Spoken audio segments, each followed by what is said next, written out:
Selamat datang di Jakarta, ibu kota Indonesia yang melesat mewujudkan diri sebagai sosok metropolitan nan gemerlap.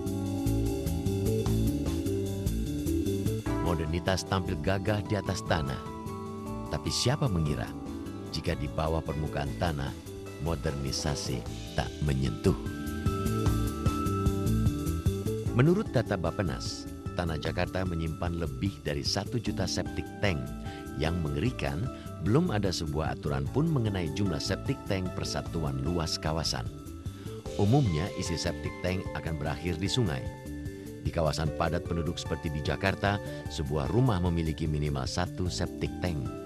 Menurut data Kelompok Kerja Air Minum dan Penyehatan Lingkungan Nasional, hampir 50% rumah di kawasan Jakarta menggunakan sumur sebagai sumber air bersih sehari-hari.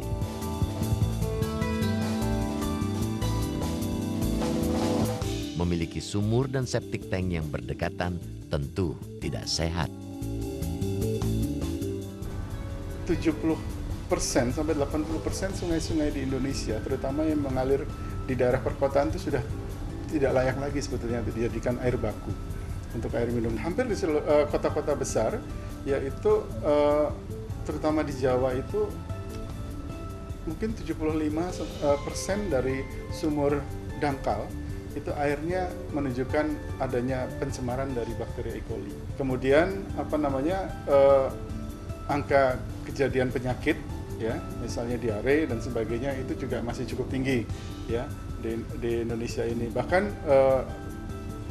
penelitian yang ada menunjukkan bahwa 1/3 dari angka kematian bayi di Indonesia itu karena terkait dengan masalah-masalah penyakit diare dan sebagainya yang sebetulnya itu terkait langsung dengan permasalahan buruknya sanitasi. Kerugian ekonomi karena penanganan sanitasi di Indonesia yang belum ideal itu mencapai rata-rata Rp1.300.000 per kepala keluarga per tahun.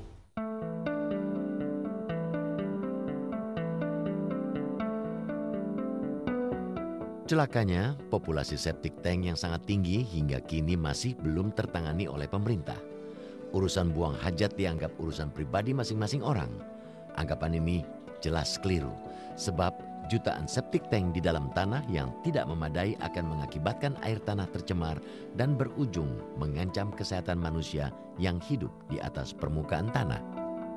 Jadi kalau kita bicara mengenai sistem yang terintegrasi, ya, itu tidak melulu berarti bahwa itu harus sistemnya pipa saja gitu, atau harus septic tank yang sempurna saja, tidak begitu, tapi merupakan suatu gabungan dari alternatif-alternatif yang ada gitu.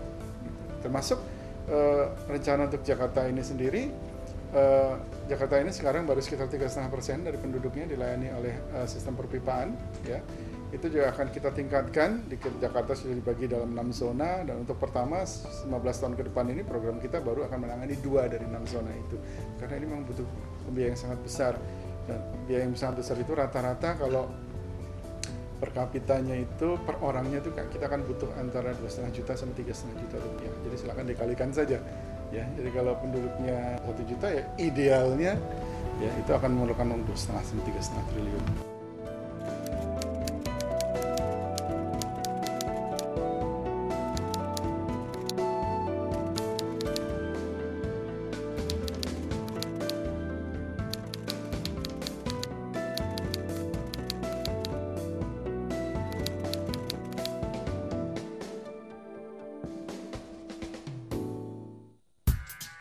Karena itulah, atas nama modernisasi, sudah saatnya kota seperti Jakarta ini memiliki sistem pengolahan air limbah terpusat skala kota atau sewerage system sebagai pengganti jutaan septic tank yang ada. Dibandingkan dengan ibu kota negara-negara tetangga, Jakarta sangat tertinggal dalam hal cakupan pengolahan limbah domestik terpusat atau sewerage system. Kuala Lumpur memiliki 1 pengolahan limbah domestik terpusat untuk 80 rumah, sementara Indonesia hanya 1 untuk setiap rumah. Jadi memang inilah masalah dengan sistem perpipaan itu, ya. Dia akan selalu lebih mahal pada saat wilayahnya itu sudah terbangun, gitu. Karena pertama masalah ketersediaan lahan, terus kedua juga dengan masalah selama proses konstruksi tentunya ini juga akan mengganggu lalu lintas dan sebagainya. Paling tidak walaupun ada upaya-upaya teknis yang bisa dilakukan untuk meminimalkan itu, tapi tetap saja prinsipnya kalau sudah makin terbangun pasti akan makin sulit dan makin mahal untuk bisa membangun suatu sistem penanganan air limbah yang berskala kota perpipaan tersebut.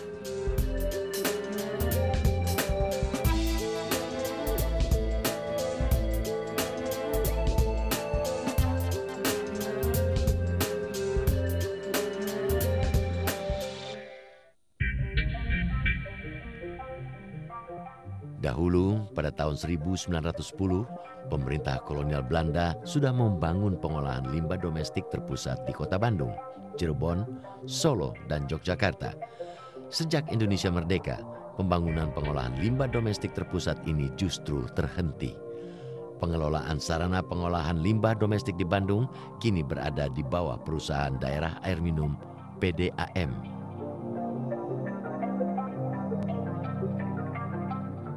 Bandung itu salah satu kota yang beruntung ya, karena pada zaman Belanda sekitar 1914 lah begitu, infrastruktur di kota Bandung itu sudah sedemikian lengkap.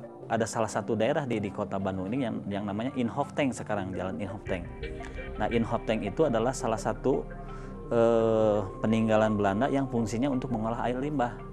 Jadi pada saat kita membuang buangan dari rumah tangga, apakah itu dari kegiatan mandi ataupun kegiatan buang air besar misalnya, itu ditampung dalam sebuah perpipaan, begitu dialirkan, kemudian bermuaralah di salur atau IPA yang kita namakan pengolahan di Inhofteng. Jadi Inhofteng itu adalah satu bentuk pengolahan ya, jadi sebelum dibuang ke sungai dia diolah dulu yang